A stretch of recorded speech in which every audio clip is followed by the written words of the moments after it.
Hello, and welcome to A Star to Steer Her By, episode 153. Woo! I'm Chris, and as usual, I'm joined by... Ames. Caitlin. Jake. Ooh, I liked that. That was very musical.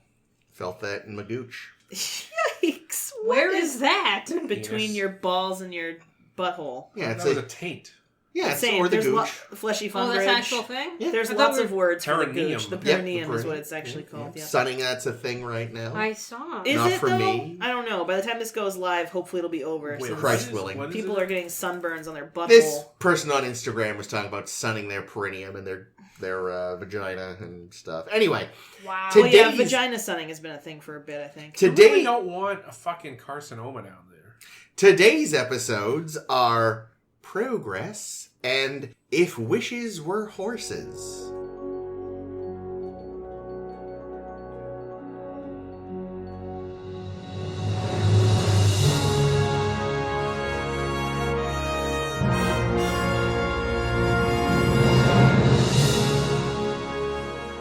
First up, in Progress... Bad title.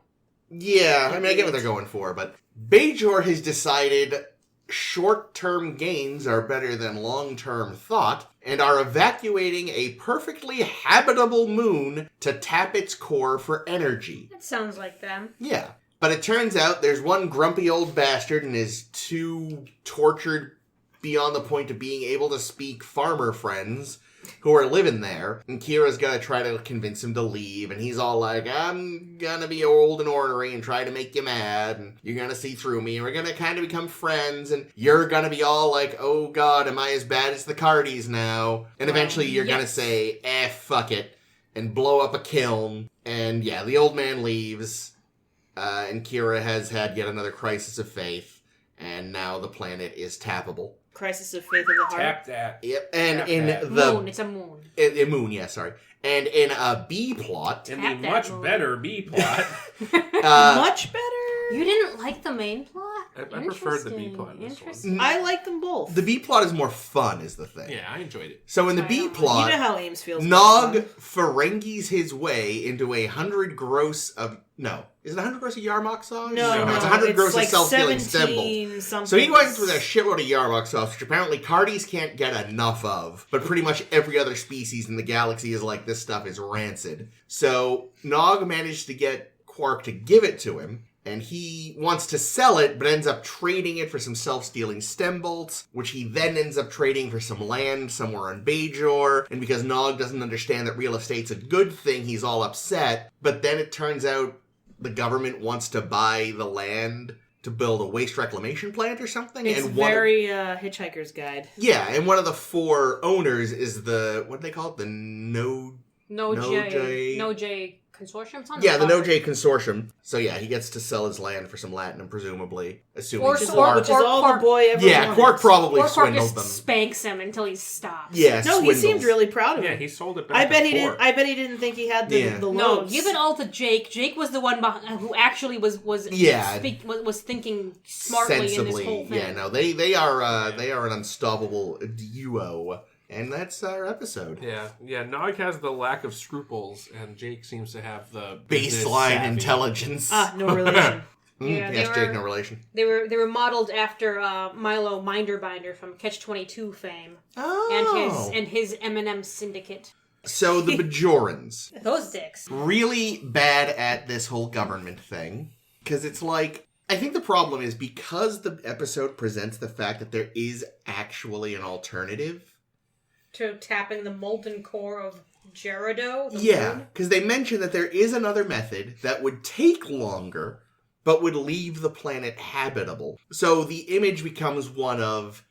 But it makes sense for everything we've seen so far, is that this is a move of political expediency. Mm-hmm. This is some minister... They think in a year we'll be killed by something. We might as well do it now. Yeah, so they're just like, we're going to do the thing we can do now, instead of a thing that's going to take a year, and also, leave us a habitable moon. They have other moons. Yeah, but it's like it's just, they are so short-sighted.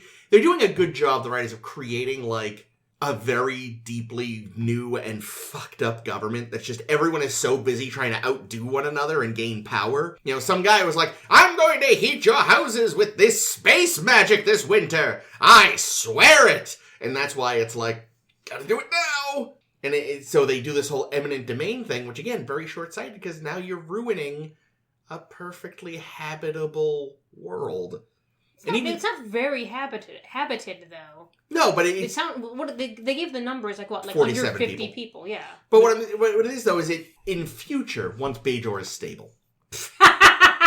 In theory, That's never gonna happen. Let's pretend they could start having people move to that planet if they wanted, or if they really wanted Moon, they could have they could set up a bunch of farms there to feed their screechy, annoying populace. I'm also gonna guess though that like the Cardassian strip mining of Bajor probably left them with few natural resources and sources of energy. Yeah, but I mean, all the more reason though to not fuck up this planet.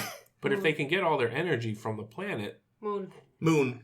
But the thing is, though, they still could. But they're choosing to do it in the fast, destructive way instead of the let's wait 1 year and keep the moon intact way. So that we could use it for more than... They're saying, like, we have this thing that could be energy and land and this... Fuck it, we're going to make it 100% energy. The fact that they decided to include in this episode that there was another way, that it wasn't like, we have to do this or we'll all fucking starve. Yeah. Or something, or like, there was some kind of a calamity. It's like, we gotta fix something now, we need to get this energy. The only way we can do it in the right time. Because, the guy, Minister Toran, who's overseeing the whole project, when Kira asks, can I have like another day to talk to Mullabak because he's building a fucking... Kiln. Can we have another day to do that? And he's like, nope, we have to do this on schedule. We have a schedule to keep. We can't lose a single fucking day. Yeah, no, like, I'm sure he's the one that made big promises. maybe this guy's running for Kai now that Okapa is dead. That's what I mean. Like, Well, she's not dead. I think they didn't... She's out of the picture. I think... And she is dead. Yeah. She's undead. I think... Zombie Opaka. The inclusion of that, the fact there was an alternative, I don't think is accidental. I think it again speaks to the fact that Bajor is chaotic right now, and people are just thinking very short term. And it's a subtle sort of show, don't tell of like, Bajor's a mess. Yeah. It's just an absolute mess. It also... Have you seen their orbs? The interesting thing about it, though, is like how much of a fucking jackboot fucking Kira is in this. Jackboot? Like, she's just, the fucking Gestapo going in and kicking people out of their homes, just blowing up their kilns. I know I had seen this episode before, and I'm reading the synopsis, and then the ending is she fucking coerces the guy into leaving and like beams him away against his accord. And I remember like, oh, she that's burns not his how fucking house that's down. not how I remembered this ending. Yeah. No, I mean Fuck. and I think that's a Ryan Johnson moment right there. We're led to believe that Kira's going to do the right thing in the end. She's an idealist. She has such a rapport with the guy. But then it turns out that when it really comes down to it, she's just going to toe the line and do what she's told. Well, I think... Which might be, interestingly enough, setting up some interesting conflict for her in the future. Yeah, I mean, that's the thing. A lot of stuff we've seen so far is about sort of her having to figure out who she is now that the war is over. And it's like, I'm not saying this is where I fall, but I think in her mind, the way she can justify it to herself, and, any viewer's mileage may vary as to whether or not she's deluding herself, or it's like, yeah, okay, is the sort of Vulcan view of the needs of the many. It's like, okay, so this one guy doesn't want to give up his farm, or we can heat a bunch of homes on Bajor, and it is very much... Also, it's saving his specific life. If he stays there, he will die. If he leaves, he'll be unhappy. No, he says if he leaves, he'll die. How would he die? Would he kill himself? Maybe. He's not like Opaka, who's tied to a planet and can't leave. You don't know that.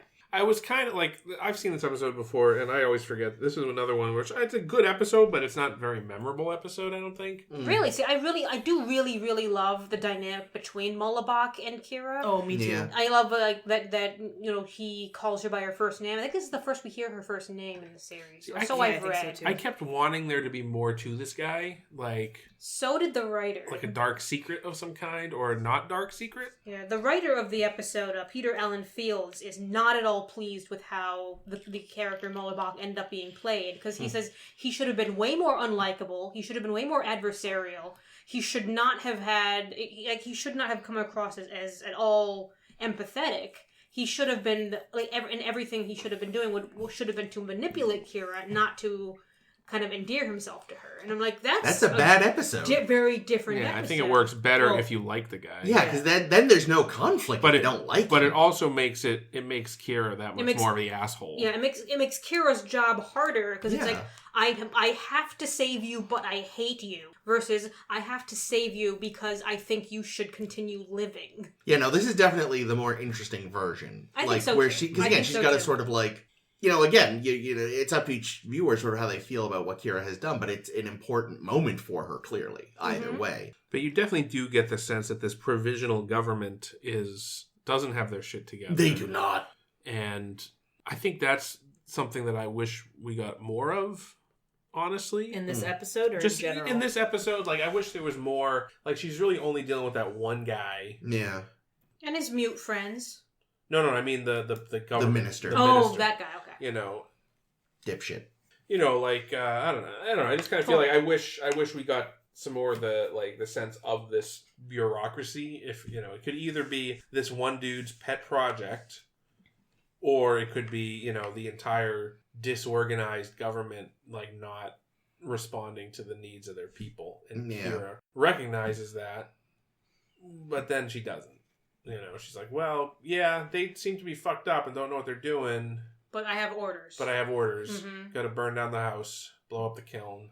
Well, that was an interesting moment, too, when Cisco kind of says to her, listen, you used to be on the other side, but, this is your side now. You have to go and do this thing. And Yeah, his fate is sealed. Yours isn't yet. I mean, contrast this, honestly, with...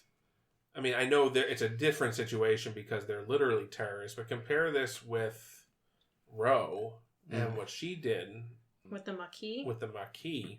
Well, and what Kira sort of almost did with, what's their faces that were on the ship? Tanalos? Yeah. Those terrorists? Yeah, well, this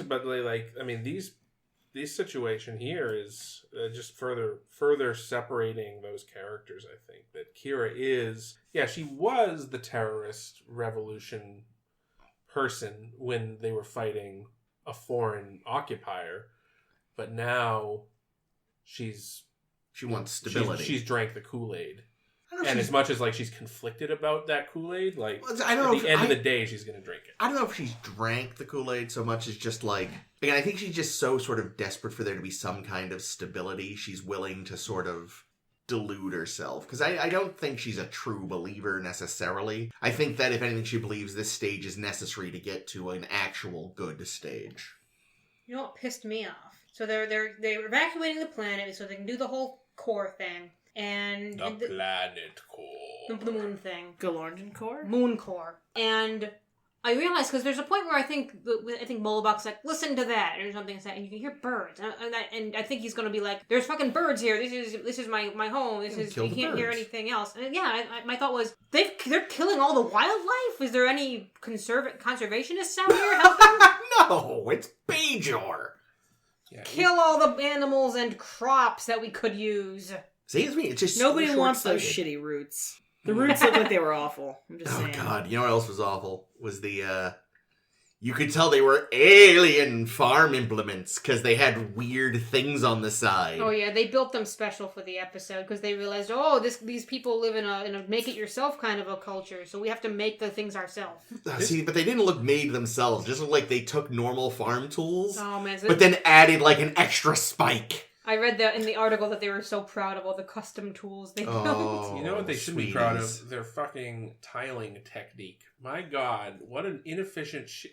Honestly, I could have tiled that fucking thing in 2 hours. Oh, And the kiln? The kiln. Yeah, he's like, They were I've been laying tiling one this for brick a 300 day. hours. My issue 300 was years. that He's an old man. that concrete clearly wasn't set yet. You shouldn't be already lighting the kiln. Maybe he was trying to fire the concrete. Maybe it wasn't concrete. Maybe it was He clay. didn't even fill in the seams No, before they firing They it should up. have. They should have done the grouting. They should have probably chopped some of the additional tiles to fill in the edges Yeah, where there were large gaps. Probably should have. Oh, yeah. I mean, the thing is, that was him killing time. That was... Kilning time. Yeah. I mean, he knew he wasn't gonna win. I like this is Better Homes and Gardens corner. Because he, like, when she goes into the house to pack his bag, like, he already knows. There's a shot where he's just kind of looking around in a very sort of wistful, taking a last look way. Had his friends already been taken off? Yeah, they were taken away. After one of them bit a guy. Oh, that's right. they were And the other taken one away by stabbed him with one of those random trowels. them. Yeah. Yeah, also that scene where they're taking her and he went kind of ballistic. Oh, yeah, that escalated quickly. Yeah, that was like really sudden. And then we heard his dream. So, like, do we think that's actually about her? Do we think he once had, like, a wife and, like, he and wifey lived in that house and that's why he's being so protective? I don't know if they lived in the house. He may have lost her during the occupation. Yeah. Question about his friends, because they say that they do not speak because of the Cardassians. I assume they lost their tongues. That's what I assumed, too. But they never showed us. No. All I know is, like, clearly whoever cast them was like, can we get people that kind of seem reminiscent to the American Gothic farmers? Yeah. They had that drawn, sad, gray look that those two have. Which, really probably isn't great for many roles, so good for them. Which I think those were actually just the artist's parents, weren't they? I don't know. At the very least, he had models. I've seen the photo of the models with the picture. Oh, They that's look neat. much happier in real life. Ha!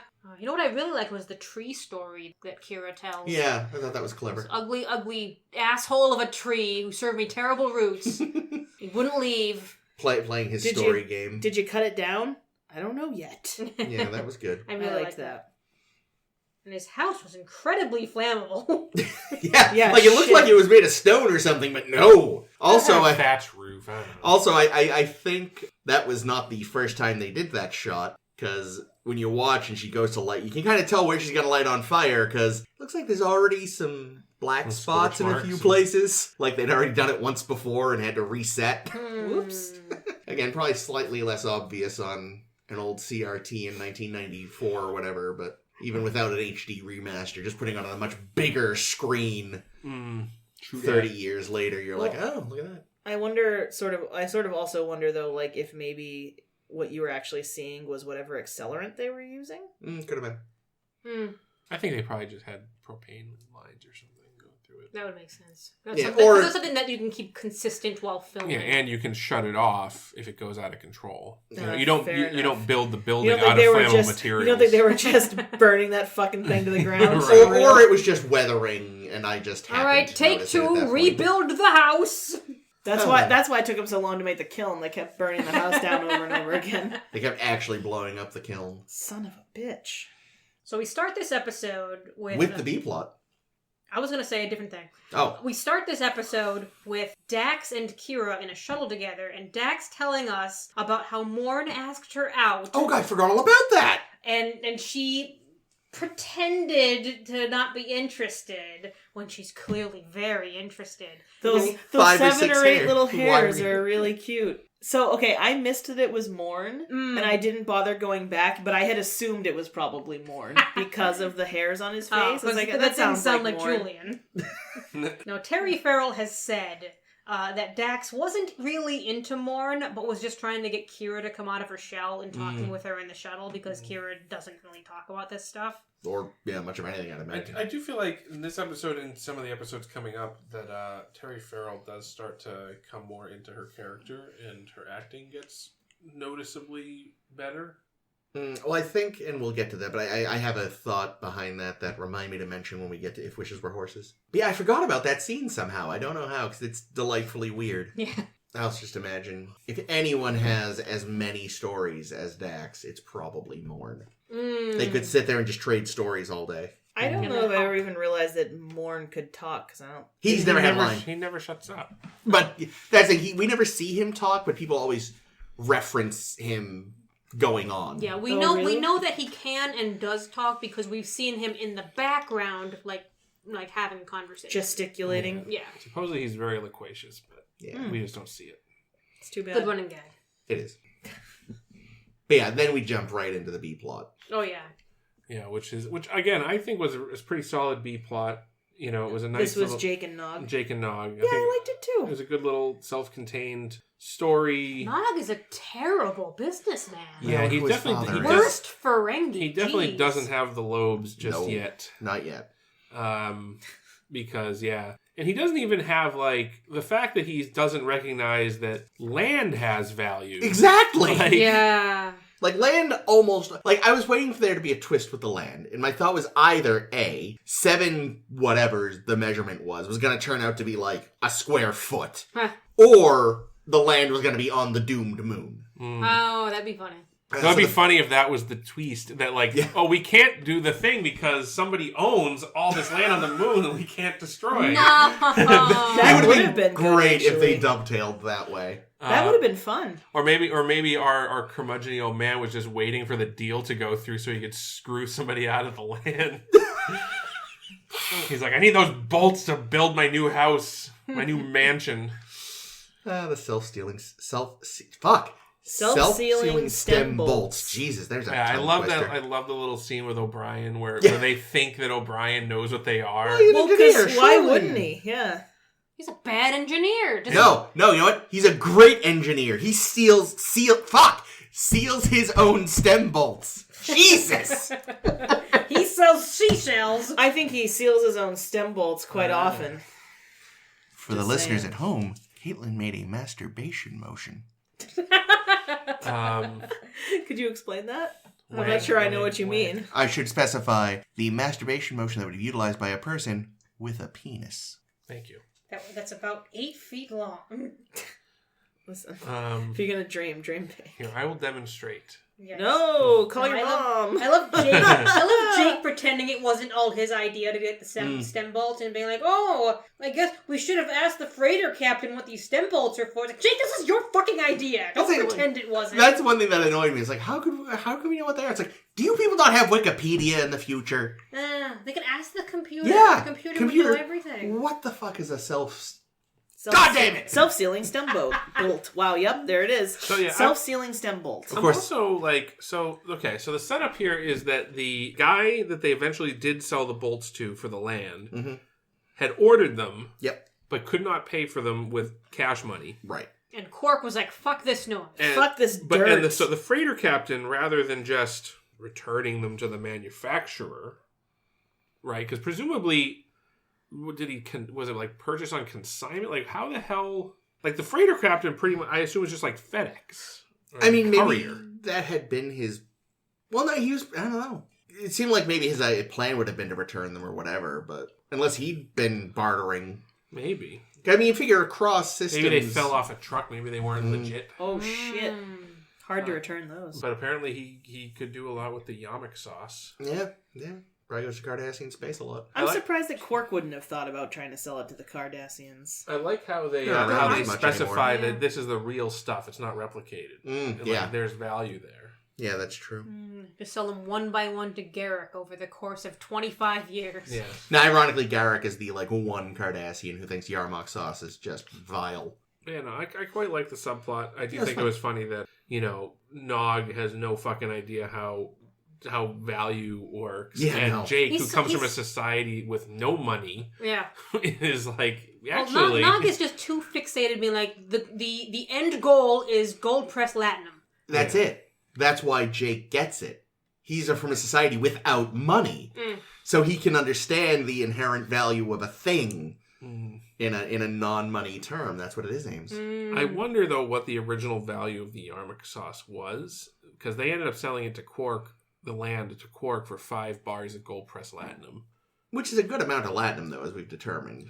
Well, it's also like kid amounts of latinum. Mm. I You know what I mean? Like they think it's a lot, like how we like when you were a kid, $50 was a Right, that's good what I deal. wonder. Like, Yeah, I was reading up on the Yeah, I don't think they got a good Memory deal. Alpha just on Gold Press Latinum, and there's a many list of like what people make over the course of DS9, and I think one of the figures was Quark makes in a day about 5 bars of Gold Press Latinum. Okay. So it's about his daily earnings. It sounds like. Okay. So it's probably several $100 space bucks. mm. Because there's bars and there's also sheets, I think, or whatever. There's slips. There's slips. But then, so I don't know. Is I a feel slip like $1? so we've seen various sizes of bars because there's some that are like that look like they're about this big. So like ice cream sandwich size. Like ice cream sandwich size. Yes. But then there's some that are about the size of Ice a cream gold cake. bar, like big. Yeah. And then there's some that are like little, Yeah. I wonder if it's based like an on ounce of gold. I was gonna say, I wonder if it's based on the different size. Remember, we were looking up bars of gold last time, and we were like, "Oh, they have 5.5 ounce ones, and they also have Yeah. big fucking huge ones." I wonder if it's based in any way on that. Maybe. Probably not. They probably just don't pay attention to how big they are each episode. Possibly. But it would be nice if it was based in something.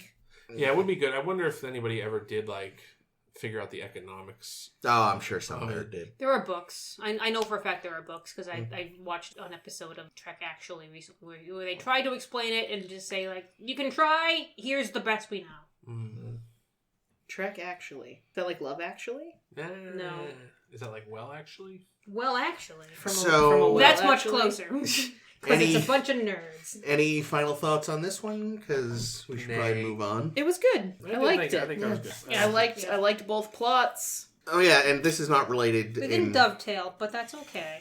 Yeah, they don't always have to. This is not related to the episodes, but it occurs to me, this, of course, because we, often record ahead of time. This is the first episode we are recording since the shittiest Trek weekend. Yeah. Oh yeah. Lost DC Fontana, Renee Auberjonois, and Marina Sirtis' husband.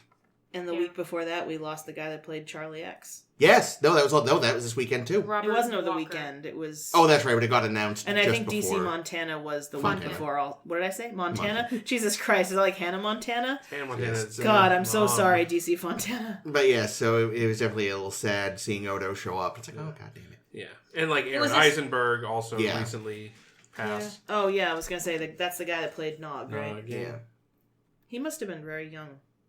He was like 50s. yeah, he's in his 50s. I'm Because surprised he he's was even like that he was old. like 26, 27. He was Yeah, far older. Yeah, Was he's quite a he? bit. Yeah, we He's talked just- about he's this. just He's of quite a bit small older stature. than Wow. Sherlock Lofton. Yeah, he's also under a bunch of makeup, so... Yeah.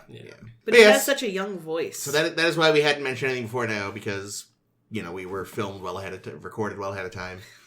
Yeah. So, Rip Odo. yeah, very sad. Yeah, I was pretty bummed. Especially because he's like kind of fast becoming my favorite character on the show. So it's Yeah. like, oh, well, this is a real kick in the nuts. Yeah, and we get to see him chase birds in If Wishes Were Horses. Those And next birds. week you get to see a bird chase him. Ah! Ah, good one. No, So- isn't he like shooing off a jackdaw or something? Wasn't chasing. He was just going, go Oh, yeah. on. Well, Couple of- Move along. They I claimed have- there was some sort of alien bird, but it's clearly an emu. Yeah, Yeah, I have it's an notes emu. on the emus. They're Good. hilarious. Nice. I can't wait. They're So- the silliest of birds after, like, penguins. Penguins. So, if Penguins. wishes were horses, We'd all have Beggars a would ride. how ride. does this one actually open? Is that how it goes? Beggars would ride? If wishes were horses, beggars would ride. Because I've heard if wishes were fishes, something, something. That's terrible. Yeah. All right, well, It doesn't even do the rhyme. summary, Chris. Okay, yeah. It So, starts with Jake going to the holodeck to play baseball. Well, right, he's going to play baseball, and Odo is like... You're Is letting that- him whore around in your holodeck He's like, suites? no, the humans like wholesome shit, the losers. Except for that Bashir fellow. Yeah, and Riker. I just feel like Bashir is just fucking just surrounded by Daxes. hey Ben, I Wow. stuck this bat up your boy's asshole. Jesus Christ. So there's a bit of banter there about Quark wanting to expand to offer family entertainment, just like Las Vegas in the 90s. Then we cut to the O'Briens, and they're telling... They're about to get busy.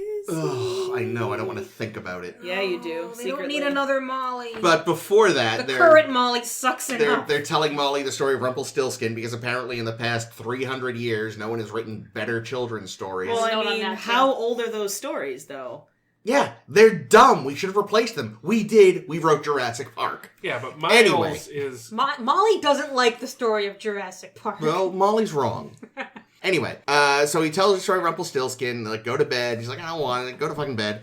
And then, yeah, they go off, and they're, like, implying they're gonna fuck, which I just had to go vomit. Ready for bed? Oh, only if you crawl in with me. Then she's Bring like, the toy. Mommy, Daddy, he's in my room. And he's like, what the fuck you talking about? He's like, Daddy's about to get his dick wet. And then, yeah, Rumpelstiltskin's in Molly's room, and it's like, oh, what the shit. And it's the dwarf from Twin Peaks. Oh, really? Yeah. Nice. Ah. So, you know. Don't forget the Julian plot. Yeah, I was getting to that. Meanwhile, Julian is like Also trying to get his dick horribly badly hitting on Dax. As usual. And Dax is all like, oh yeah, if I'm all that in a bag of chips, how come you keep hitting on all these other women? And he's all like, eh. But she's just like, oh, he's so young, it's weirdly cute. And like, no, it isn't. No, it isn't, Dax. No, it's mostly gross. You're just still used to having been a horny old man. You'll remember soon. Then Julian's in bed, and Dax is like all over him, and Julian... Judgy is all over him, and he is self-aware enough to assume something is wrong, and scans her, and is like, what the hell? You must be sick, this must be a fever. And then she's all, why are you fighting this? And he's like, why am I? And right before they can go to the bone zone, everyone get to the ops call, because O'Brien has brought Rumpelstiltskin.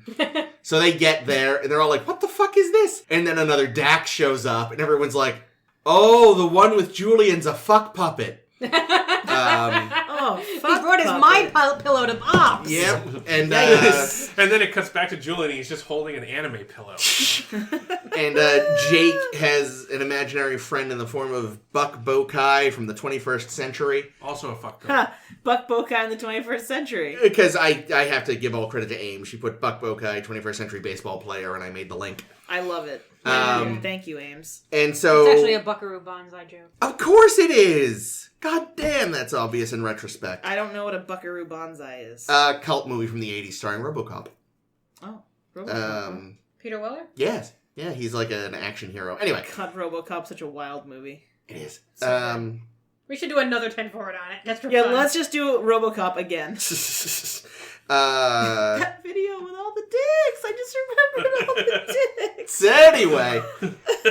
So, meanwhile, they've been... This all kind of started around the same time they noticed some kind of, what was it, neutrino buildup? Thoron or thorian buildup in the area. And Jadzia's all, I think it might be some kind of anomaly. It's incomprehensible. And then the anomaly starts growing, and as it grows, it fucks stuff up on the station. It's snowing on Ops. It's snowing in Ops. It's snowing on the promenade. There's birds of both the literal kind and the Quark wants to fuck them kind. Meanwhile, everyone's winning at Dabo, which makes Quark very sad. And he's like, no, lose! Yeah, everyone's imagination is running away with them. Odo imagines Quark in prison and is very happy. That was cute. That was great. That's probably the one element I liked. Yeah.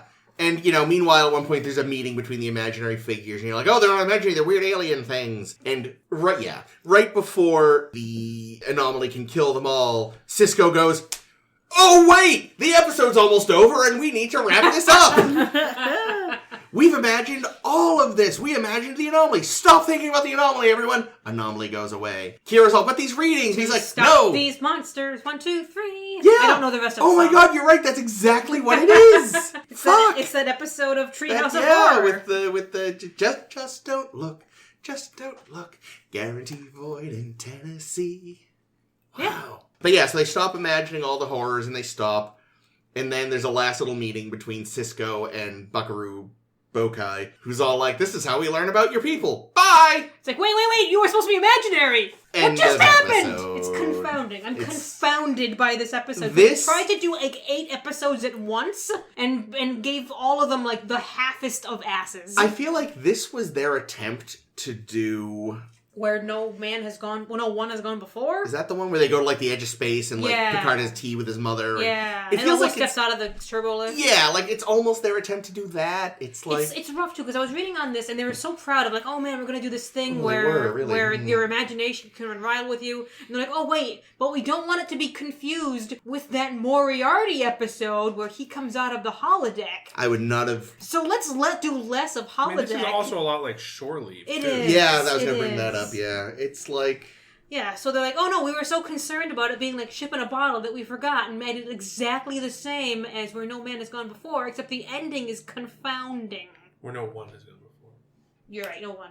Yeah, and it's just like, this is definitely one of those, the show hasn't quite found its identity, so let's go to the TNG well moments. Yeah. It doesn't work great. It definitely felt... Half-baked. It felt like a TNG episode. Even if it wasn't a direct lift of another TNG episode, I still think it I expected the Traveler to come and fix it, or at least it had Wesley. the tone of a... It's not the kind... See, that's something that I felt a lot with these early episodes, is that they have this... they're on the space station, so anything really bad that happens has to come to them. Yeah. On the Enterprise, it kind of makes sense that you're going to run into weird shit in space because you're flying around and you're encountering weird shit. But they're on the space station, so like everything weird that happens because something just appeared out of nowhere, or came out of the wormhole. Yeah, come out of the wormhole is a big one. And it's just, I don't know, and it just like, I feel like what they really wanted to do was, the writers are like, well, we only know how to make episodes where they encounter something weird. Yeah, they hadn't figured out how to make space station episodes. Yeah. Different. Like, and they do have a few of those, but I think they're still working on it. Yeah, and again, it's like we say, they're clearly dividing their time here. Yeah. You can tell they're kind of doing a couple shows at once, and... Yeah.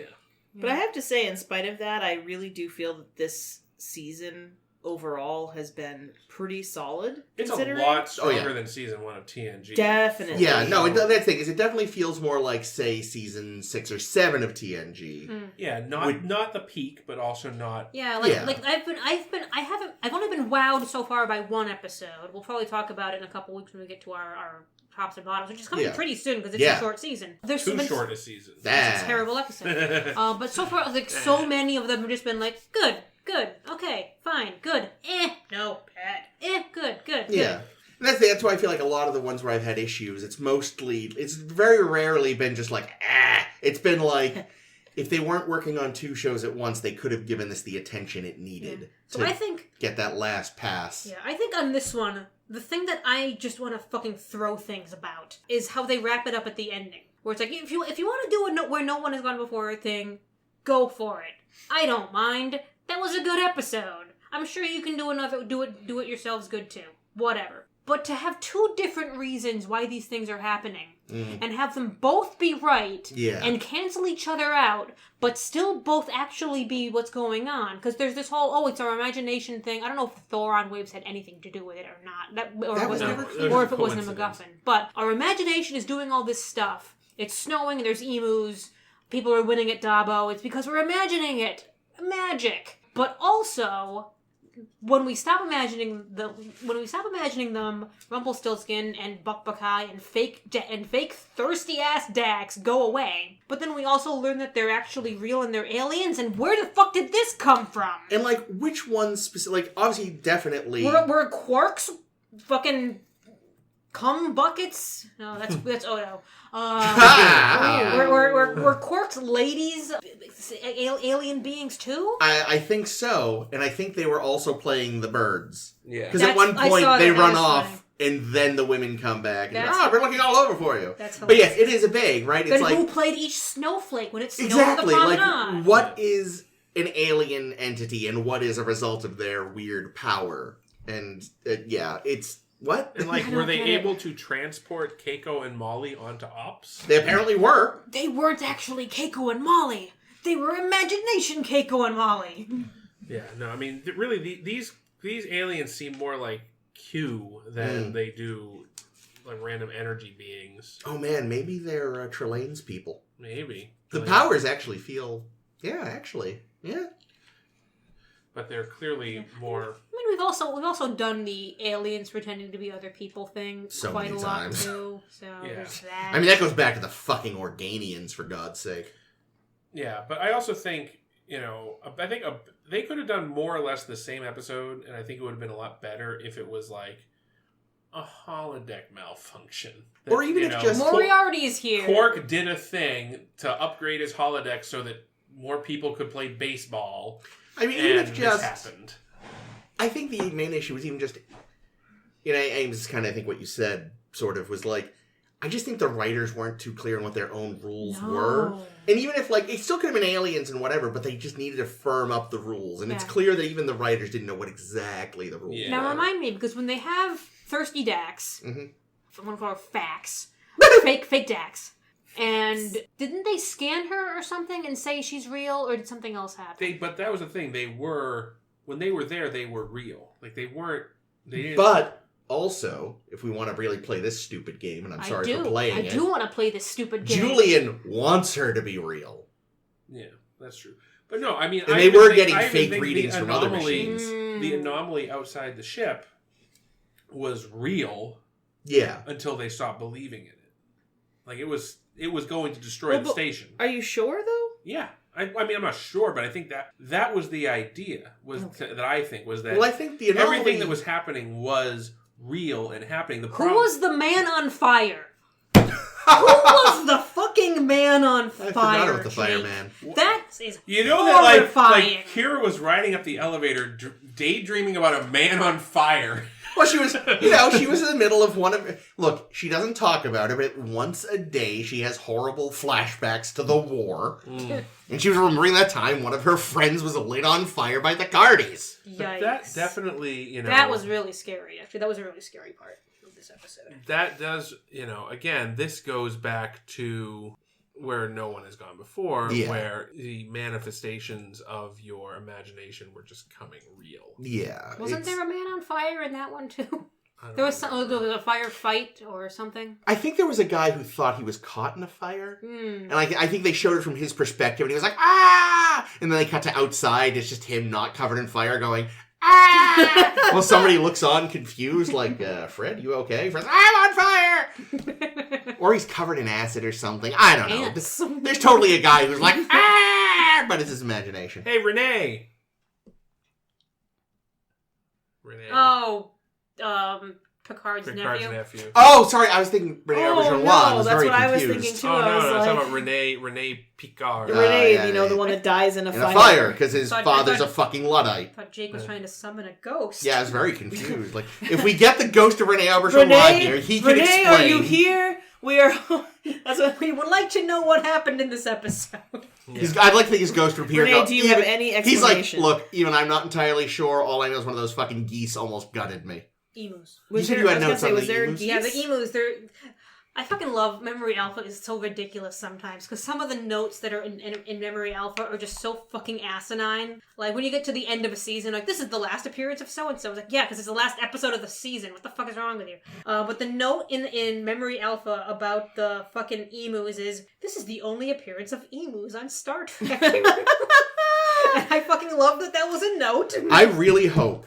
I'm not sure when exactly this is going up, but I don't think Picard will have aired quite yet. No, I don't think so either. But I hope in the first episode of Picard, we just see a shitload of emus. So many emus. So somebody has to go back and change that. Yeah, but the actual note about emus I have is emus are a pain in the ass to act with. That's not a surprise. Because they don't do what you want them to do. They just stand there like you fucking don't emus. Say. Like, there was the scene where they were supposed to be running down the hallway, and they wouldn't run unless you shoved them. Go on now. Go on. With manpower down the hallway. Move along. So they actually had their handler dressed as a Bajoran monk handling the emus because they kept not doing fucking acting. Oh my god. I don't understand why it had to be fucking emus. Because it's ridiculous. It would have been hilarious if they were penguins. That'd be great. It was good anyways. I liked it. I liked the emus. Oh, they were, yeah. But... Mostly because I loved seeing Odo be like completely fucking flabbergasted. So here's the thing, right? In the original series, there was the dog that had the split personality. Mm-hmm. And they took a real dog, but they put like horns and kind of tried to make it look like an alien. Yeah, it didn't quite work. It didn't quite work, but it was... It was like, clearly a dog in a costume. They made an effort, and they get points for effort. Are you saying you wanted them to dress a dog like an emu? No, I'm saying they should have made the emu look more alien. Well, that's true. And we saw a Targ once, and the Targ had extra accoutrement, right? Yeah. Well, or like, when Spot de-evolved into literally an iguana with her collar, as would happen because that's how we all know that. That's because you're right though, because they're not emu, they are Odo something says or other. they're some alien Jackdaw? Okay, an alien He does jackdaw. call them a jackdaw, and I was like, jackdaws are small. So, yeah. Odo so is dumb. They at least should have put, maybe one of those Las Vegas pigeon hats on them. One you of heard about this? those cowboy hats. Yeah, Somebody's been going around putting cowboy hats on pigeons in Vegas. I'm for it. I mean, as long as it's not hurting them, I'm happy. They should. Well, he is hot gluing. Someone into just their had a heads. hookup with an emu farm. hot It was glue? like No, I was kidding. Hey, I don't you think need he's animals? actually. I hope he's not actually putting any glue on their heads. But That's awful. The article I read, there was actually one who's from specifically a pigeon sort of. and they're like pigeons. Appreciation group. Well, a pigeon Pigeon. rescue and Oh, okay. help group. Oh, that sounds like your dream job. Yeah, I love kinda. pigeons. I know you do. But this, even she was like, "Oh, that's cute," and I was like, "Oh, wait, though, how are they getting them on there?" And they're hoping they're not glued, but they're trying to find them Can't to they- make sure that Can't they just capture one of them? they haven't managed it yet, or at No. least as of press. I don't know time if they you've haven't. heard this, but pigeons can fly. I mean, somebody had to have That's- yeah, captured the them thing- to get the hats on, That's though, right? true. Yeah, but you're not going to fall for that dirty trick twice, are you? That Now, last- motherfucker glued hats to them. last no, time those this pigeons are happened- like, finally, the sun's out of my eyes. I mean, Man, I hope so. I hope it's not fucking them Yeah, up. 'Cause I mean, that would be really there was sad. concern it could be fucking with their navigation or this or that, but they seem to be getting around okay, so I choose to believe they're happy with their little hats. But I do want to know how they're staying on. I hope it's not glue. That would really ruin Maybe it for they're me. 'Cause that's kind genetically of cute. engineered to have heads that look like cowboy hats. It's true. That's just their That's all natural it head. is. Anyway, sorry, bird hats. I'm gonna change it. I'm gonna change the subject to Rumpelstiltskin, Ugh. Oof. and Foreskin. where Rumpelstiltskin came from. Foreskin. Because originally the script was written for O'Brien to be telling his daughter a leprechaun story until Cole Meany complained Good. and said, "No, I am not fucking doing that. That is against Irish." I already had to be in the Up the Long Ladder I was gonna episode. say- Exactly what I was about to say.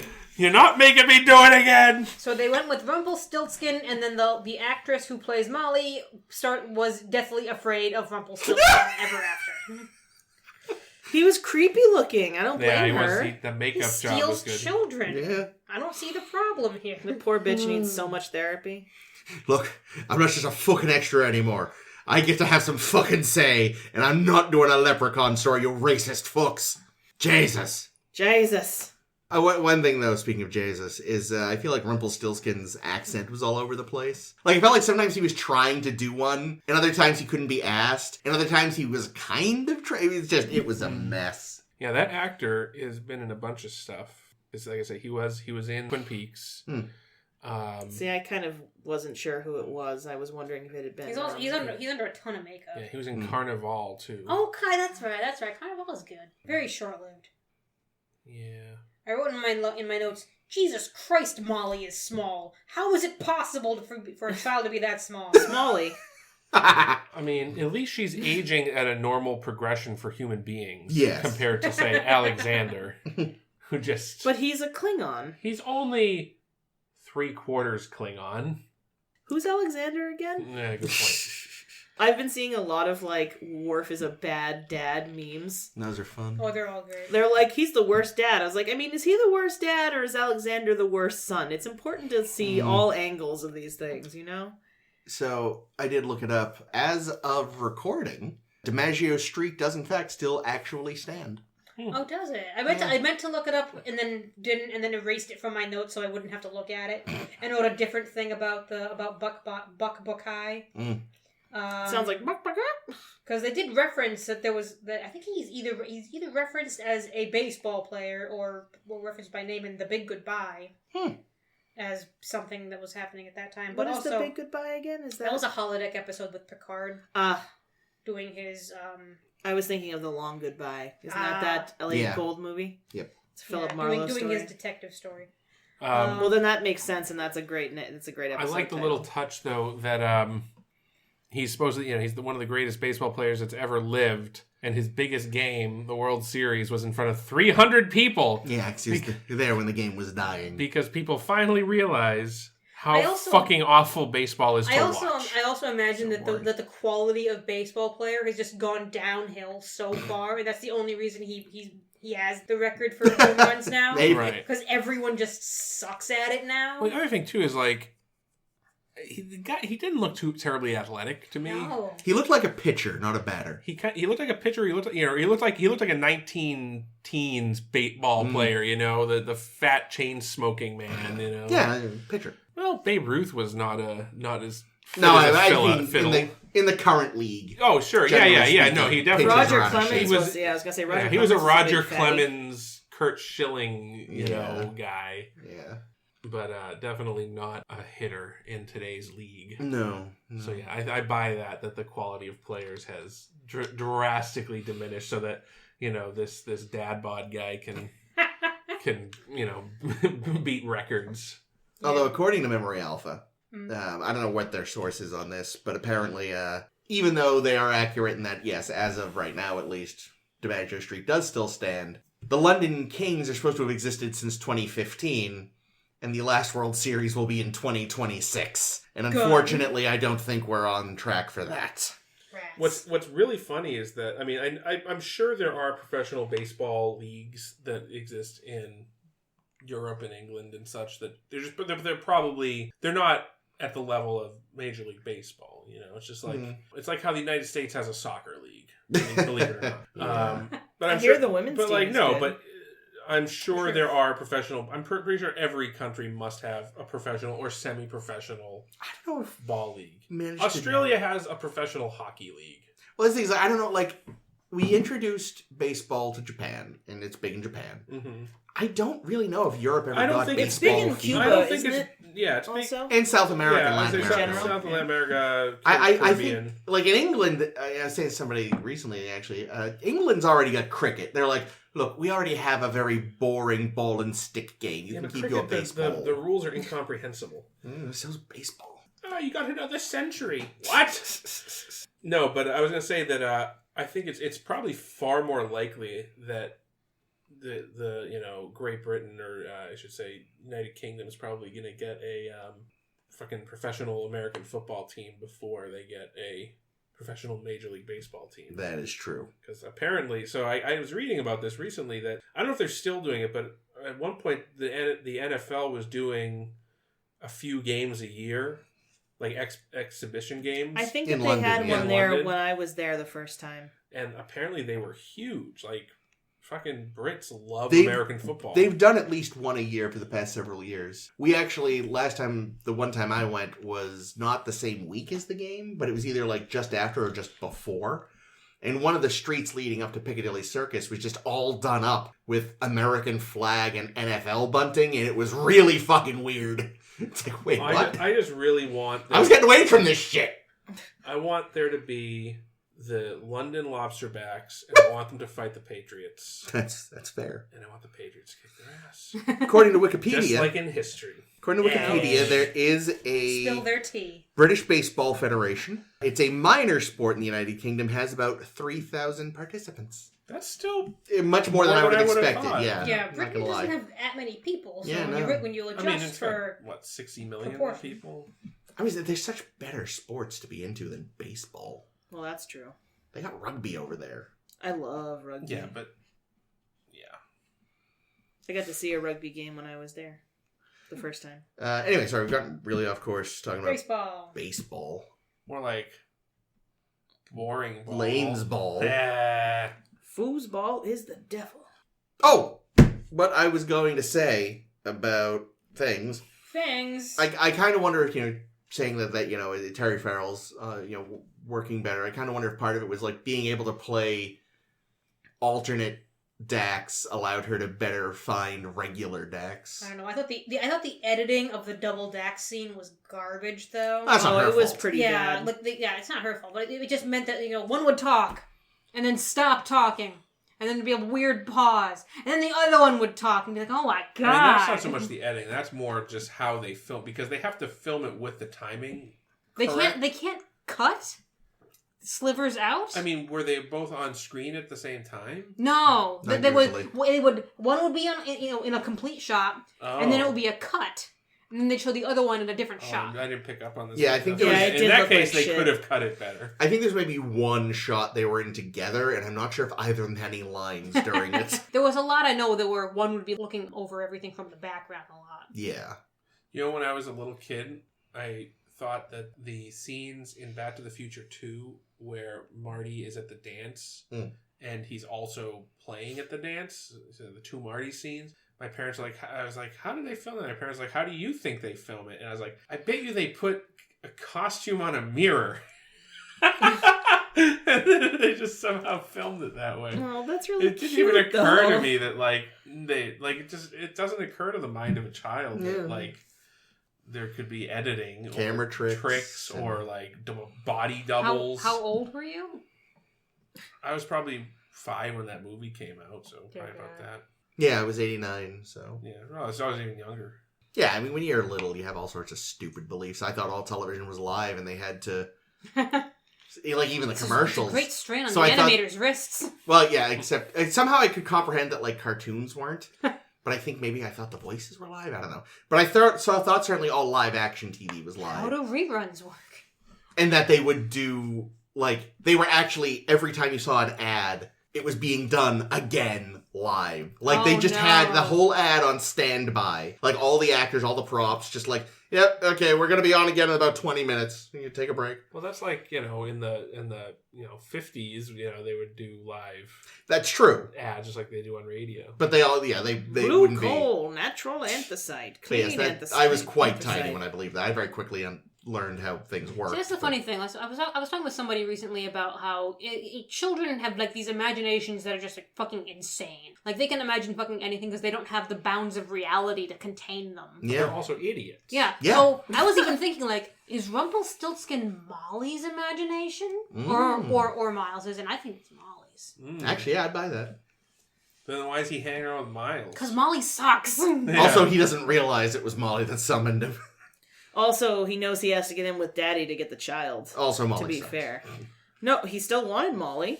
Yeah, it's because his job. Yeah, that's for labor. That's for the thing, I child feel like- labor. Maybe that was the issue, is this, maybe in some ways it just didn't go big enough. Maybe they should have gotten some kids to come up with scenarios for them. Because, like, all they really had was imaginary Dax, Buck Bokai, some floozies for Quark, some snow indoors, and some emus. And a flaming man. Oh, yes, and the man on fire. I Yikes. really liked the emu. Oh, they were adorable. Oh, and but- then also, oh no, the nebula or whatever, or Oh, yeah. the what's it in the Anomaly? sky is going to murder us. The yes. Yes. Yep. All right. Well, speaking of anomalies, we're actually pretty Anomaly. close to. Yes. Anomaly. Da-da-da. Anomaly.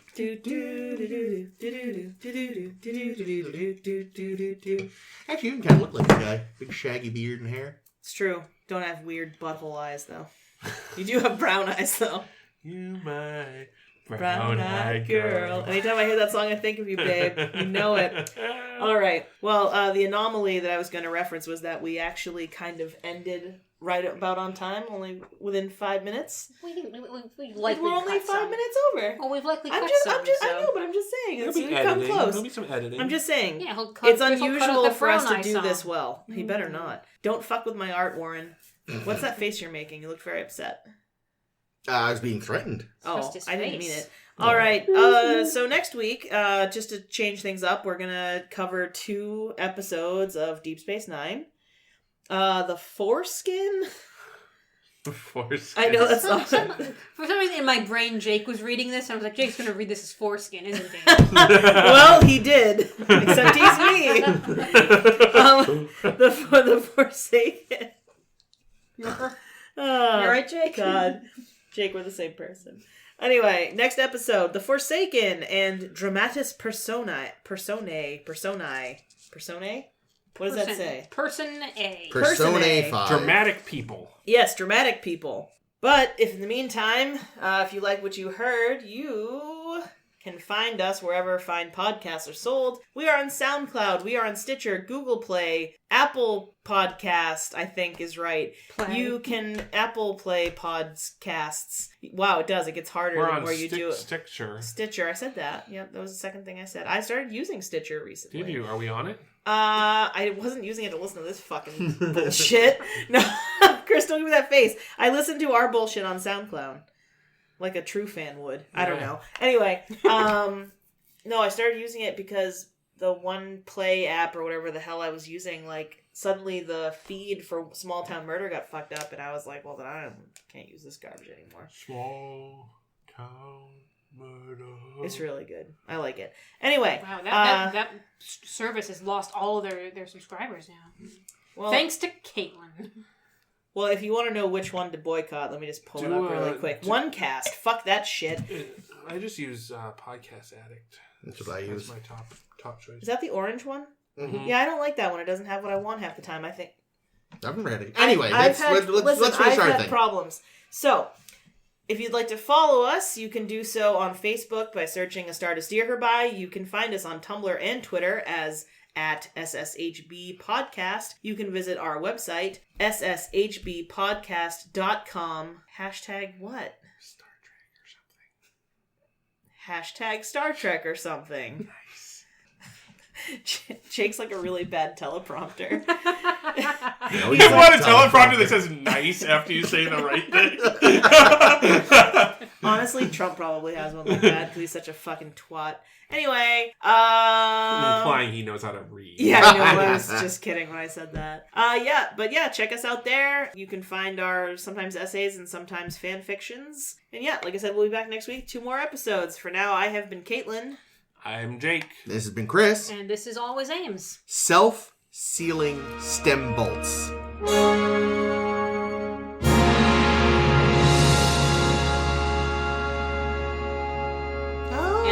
And his M&M syndicate. I didn't even think of that. I had an M&M syndicate once. It sounds delicious. I did. It does sound delicious. There was a this is a story. It's black. This is a true story Black actually. Black. So How you doing, baby when boy? I was in in 8th grade, they were doing a play, the 8th grade play, but there was no auditorium in the middle school where I attended. So they had rented out the auditorium in the high school. And I wasn't in the play. They made you pay for that shit? Well, no, the schools just were like, yeah, come do the play here. I was the spotlight operator. Ooh, I upped spot once. It was terrible. And there was me and another girl that were doing it, and we were goofing around, and we found several cases of Yamok sauce? M&Ms. Peanut M&Ms. You Ooh, traded the them better up for kind. And we some found them in stem like bolts. this dingy old closet that looked like it hadn't been entered in years. So we're like, fuck yeah. So we had ourselves a little. You had a tingling in your lobes. We and had you a tingling in our thought lobes, opportunity. and we set up. We were selling the M&Ms. We even got other people to like run them for us. Wow. We'd like How toss. did you pay them? We'd toss them off of the balcony down to like our guy down below who'd like bring them around and bring us back the money. We had a whole fucking thing going. Wow. Jesus Christ, you're more Milo than these two. And then More Milo? From From Catch Catch 22. and then He kind of it went business really well war. for like a week. And then People started getting deathly ill from the 3-year out-of-date no, M&Ms. because it turned out that they weren't 3-year out of date M&Ms. They were M&Ms that had been stored for the fundraiser. Whoops! So, of course, they went missing, and people started asking around, People and, kept seeing everyone eating M&Ms. and of course, it got back. It's like, oh yeah, Jake and Steph have been selling these. And Oh no. so, like, the teacher's like, listen, if you pay back the money and you write a letter of apology... How the fuck were you supposed to pay back the money? You were fucking kids. Right, well, not just You were that. selling- We were selling them for less than they were worth. Because the cost to us was zero. Right, it was pure profit. So Yeah, like... you could have done what Nog did and says, hey, we'll just sell it at a discount So- because it doesn't make a difference. What's that? You don't have gold pressed platinum? How about some dirt? So, of course, I kind of got saddled with the Bill? bill and with the writing the letter. Why didn't thanks she a write lot, the letter? Steph. I don't know. It's fucking Steph. She screwed me on Those this. feminine wiles did you Yeah, in? he's a pushover. No, yeah. Well, no, she just like ghosted, and she was like, "I'm not involved in this." She's- She played the whole like, I knew what was happening, but I wasn't really involved, and I'm like, bitch, That dirty please. bitch. That mastermind, And Jake. then and like, and his associate, so I had to write this Nog. fucking letter. I had to pay back money. It sucked, but I didn't get in trouble. They didn't tell my parents, so that was nice. And then like years later, I saw her again, and she's like, remember our little scheme? And I'm like, fuck you. You were like, yeah, remember how you Now, have fucked you me over? ever told your parents, or is this how they're finding out? They don't listen to the podcast, so it's good. Oh, okay. That's too Didn't bad. they used to? No, I tried to get them to, but They got sick of hearing me say touch dicks. It would be exactly. great if this is how they make this the one episode they listen to. It's like, just trust me, guys. Yeah, and then the balance in the checkbook. Yes. No. No.